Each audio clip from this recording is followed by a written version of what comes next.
வணக்கம்.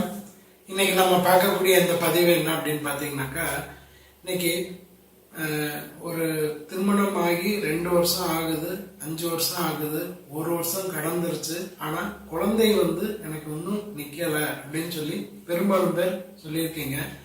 அது மட்டும் இல்லாம நானே செல்ஃபா லேப்ல என்னுடைய விந்தணு பரிசோதனை பண்ணேன். பட் எனக்கு இதுல நிறைய விஷயங்கள் சொல்லியிருக்காங்க, அது என்னன்னு புரியல அப்படின்னு சொல்லி கேட்டிருக்கீங்க. அதை சுலபமா ஈஸியா புரியுற மாதிரி வேணும், அதை தெளிவா ஒரு பதிவு போடுங்க அப்படின்னு சொல்லி கேட்டிருக்கீங்க. உங்களுக்காக தான் இந்த பதிவு.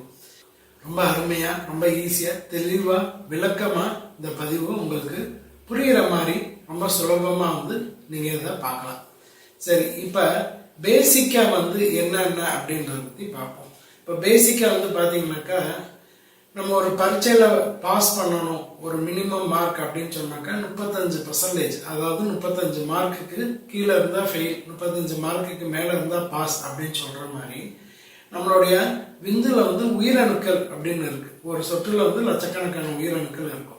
ஸோ இப்போ இந்த லட்சக்கணக்கான உயிரணுக்களுக்கு அப்படின்றது பார்த்தீங்கன்னாக்கா, இப்போ எப்படி பரீட்சையில பாஸ் பண்றதுக்கு இத்தனை பர்சன்டேஜ் அப்படின்னு இருக்கோ, அதே மாதிரி இதுலயும் இத்தனை பர்சன்டேஜ்னு ஒரு கணக்கு இருக்கு. இப்போ இது என்ன அப்படின்னு பார்த்தீங்கன்னாக்கா, குறைஞ்சபட்சம் 15 மில்லியனுக்கு மேல இருக்கணும். குறைஞ்சபட்சம் 15 மில்லியனுக்கு மேல இருக்கணும். அதுக்கு கீழே இருந்தாலே அது ஒரு ஃபெயிலியர் தான். சரி, இப்போ 15 மில்லியனுக்கு மேல இருந்தா போதுமா அப்படின்னா, 15 மில்லியனுக்கு மேல இருக்கணும். இன்னும் அதுல நிறைய விஷயம் இருக்கு. அது என்னென்ன அப்படின்றத ஒன்னொன்னா பார்க்கலாம். பட் குறைஞ்சபட்சம் 15ல இருந்து 30ல இருந்து 40 மில்லியன் வரை இருந்தாக்கா குழந்தைக்கு தடை இல்லாம விரைவா குழந்தை பாக்கியம் கிடைக்கிறதுக்கு அது ஒரு பகுதி. சரி, இப்ப இந்த 15%க்கு மேல 40% இருக்கணும். அதிகபட்சம் 100, 90, 80. பேசிக்காவே ஒரு ஆணுக்கு செக் பண்ணாக்கா 60ல இருந்து 80 மில்லியன் இருக்கும். குறைஞ்சபட்சம் 50 மில்லியனுக்கு மேல இருக்கும். ரொம்ப பார்டர்னாக்கா 17, 20, 25, 30 அப்படின்னா இந்த 15ல இருந்து 30க்குள்ள ஒரு பார்டர். ஸோ இது முதல் புரிஞ்சுக்கோங்க. அப்ப இப்போ விந்தணு செக் பண்ணும்போது இது பேசிக்கா அவங்க கொடுப்பாங்க 25%, 35%, அதாவது 20 மில்லியன், 40 மில்லியன், 50 மில்லியன், 60 மில்லியன் அப்படின்னு ஒரு மென்ஷன் பண்ணிருப்பாங்க, கவுண்டிங் அப்படின்னு. ஸோ இதுதான் அடிப்படை. இப்ப உதாரணத்துக்கு அடுத்த விஷயம் என்ன அப்படின்னு பாத்தீங்கன்னாக்கா, ஒரு பெரிய ஹால். அந்த ஹால்ல ஒரு 100 பேரை உட்கார வைக்கலாம். ஒரு எமர்ஜென்சி அந்த 100 பேருமே என்ன செய்யணும்னாக்கா வேகமா வெளியில போகணும். ஸோ இப்ப ஒரு வழி இருக்கு. இந்த வேகமா வெளியில போறதுக்கு 100 பேருக்குமே உடல்நிலை இயல்பா இருக்கணும். அதாவது கை, கால், மூக்கு எல்லாமே நல்ல ஆரோக்கியமா எந்த குறைபாடும் இல்லாம இருந்தா ஒரு ஆபத்து அப்படின்னா டக்குன்னு அப்படி வெளியில தவி எல்லாருமே ஓடிடுவாங்க.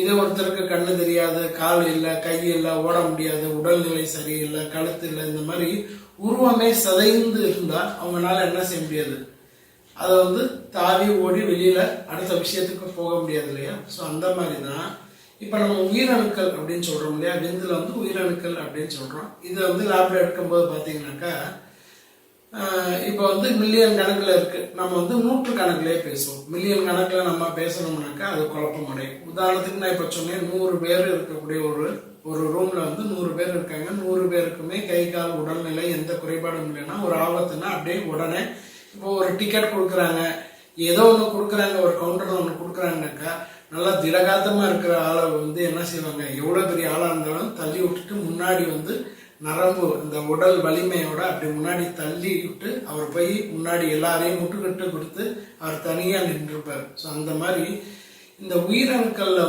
அந்த விந்துகள்ல இருக்கக்கூடிய உயிரணுக்கள் இந்த மாதிரி டேமேஜ் இல்லாம இருக்கணும். நல்ல ஆரோக்கியத்தோட நல்ல ஒரு உருவம், அதாவது எந்த குறைபாடும் இல்லாம தலை, வால், உடம்பு, கழுத்து எந்த குறைபாடும் இல்லாம இருக்கணும்.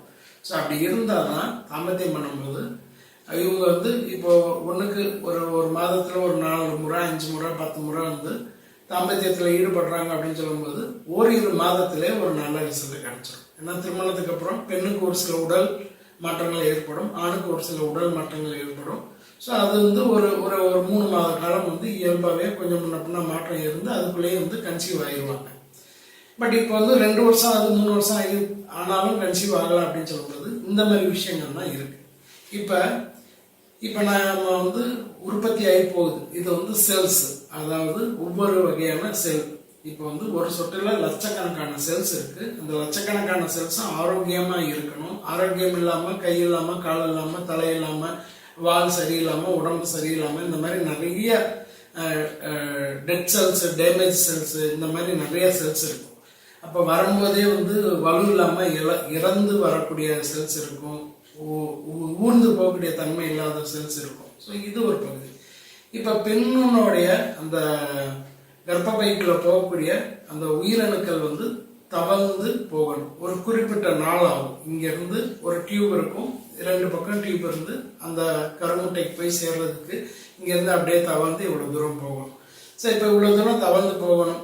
இப்போ ஒரு மனிதனுக்கு வந்து ஒரு 10 நாள் உடம்புல வந்து சத்து வேணும் அப்படின்னா அந்த அளவுக்கு தொடர்ந்து அவர் நல்ல ஆரோக்கியமா உண்டு இருந்தால் தான் அவனால ஒரு 10 மணி நேரம் வந்து வேலை செய்ய முடியும் இல்லையா? அந்த மாதிரி இப்போ நம்மளுடைய உடம்புல இருந்து வரக்கூடிய ப்ரொடியூஸ் ஆகி வரக்கூடிய இந்த உயிரணுக்கள் வந்து என்ன செய்யணும்னாக்கா அந்த டியூப்ல வந்து தங்கி மெதுவா ஊர்ந்து உள்ள போய் என்ன செய்யணும், அவங்க போய் வந்து போட்டி போட்டு நான் பெரியா நீ பெரியான்னு சொல்லி உள்ள போய் கரு தரிக்கிறதுக்கு தேவையான செல்ஸை வந்து எஸ்டாப்ளிஷ் பண்றதுக்கு தேவையான விஷயத்த பண்ணணும். இப்போ இது என்ன செய்யணும்னா பாதி டேமேஜ்டு, அதாவது கை இல்லாம, தலை இல்லாம, தலை சரி இல்லாம, இந்த மாதிரி உடல்நிலை முழு உடல்நிலை இல்லாம மந்தமான நிலை இருக்கக்கூடிய விஷயங்கள்லாம் வந்து பாதியா அங்கேயே செத்து போயிடும். பாதி வந்து கழிவுல வெளியில வந்துடும். இந்த மாதிரி நிறைய விஷயம் போயிடும். நல்லா ஆரோக்கியமா இருக்கிறது தவழ்ந்து உள்ள போகும். இப்ப எப்படி ஒரு மீன் வந்து அந்த மீன் தொட்டியில இருந்தோ இல்ல ஆற்றங்கரையில வந்து வெளியில வந்து விழுந்துருச்சுன்னா, நீர் இருந்தா நல்ல வலுவான மீன்னா தவி நீரை பக்கத்துல அப்படியே ஊர்ந்தாவது போய் உள்ள உயிர் படைக்குதோ, அதே மாதிரிதான் மனிதனுக்கு ஒரு ஆணுக்கு பெண்ணுடைய கருவுக்குள்ள போறதுக்கு இந்த உயிரணுக்களுக்கு ரொம்ப ஆரோக்கியமா இருக்கணும். அப்ப ஆரோக்கியமா இருக்கணும்னு சொல்றதுதான் மொட்டிலிட்டி. இந்த மாதிரி நிறைய விஷயம் ஒன்னொன்னா சொல்லுவாங்க. அப்ப இந்த ஆரோக்கியமா இருக்கா, உடல் எந்த டேமேஜ் இல்லாம இருக்கா அப்படின்றத பார்க்கணும். இப்ப நான் ஏற்கனவே முதல்ல ஒரு விஷயம் சொன்னேன், உயிரணுக்கள்ல இத்தனை சதவீதத்துக்கு மேல இருந்தா ஆரோக்கியம். இப்ப உடல் எந்த உபாதைகளும் இல்லாம, அதாவது ஒரு செல் வந்து எந்த டேமேஜும் ஆகாம, அதனுடைய இமேஜ் நான் உங்களுக்கு அட்டாச் பண்றேன்.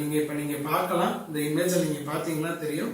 தலைப்பகுதி எந்த டேமேஜ் இருக்கக்கூடாது, கழுத்து பகுதி, உடல் பகுதி, வால் பகுதி, இந்த மாதிரி நிறைய இருக்கு. நம்ம உற்பத்தியாகி வரக்கூடிய ஒரு உயிரணுக்களுக்கும் இரட்டை தலை, இரட்டை வால், தலை இல்லாம, கழுத்து இல்லாம, தலை டேமேஜ் ஆன மாதிரி, உடல் டேமேஜ் ஆன மாதிரி இருக்கக்கூடியது எல்லாமே வந்து என்ன ஆகும் அப்படின்னு பாத்தீங்கன்னாக்கா கருதரிக்காது.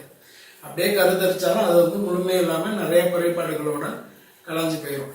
அப்ப இந்த விஷயங்கள் இப்ப நீங்க இந்த பார்க்கக்கூடிய இந்த இமேஜ்ல பார்க்கக்கூடிய விஷயம்தான் வந்து ஒரு முழுமையான ஒரு ஆண் அப்படின்றவருக்கு நல்ல உடல், நல்ல உணவோட இருக்கக்கூடிய, நல்ல உணவு எடுத்து சாப்பிட்டு ஆரோக்கியமா இருக்கக்கூடிய ஒரு ஆண் மகனுக்கு விந்து உற்பத்தி ஆரோக்கியமா வந்து இந்த குழந்தை அறிவாகவும் தெளிவாகவும் குறையற்று நல்ல வந்து ஒரு வாழ்க்கையை வந்து வாழ்வாங்க.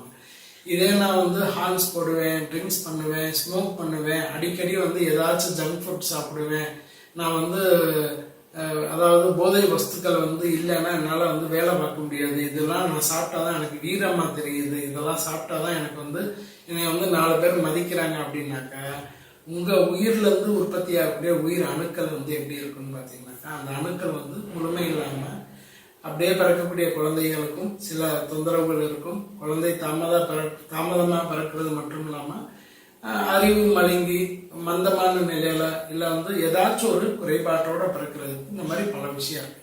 ஸோ இப்போ நான் வந்து உங்களுக்கு இது வந்து நிறைய பார்ட் இருக்கு. இது வந்து சொல்லணும்னாக்க நிறைய விஷயங்கள் இருக்கு.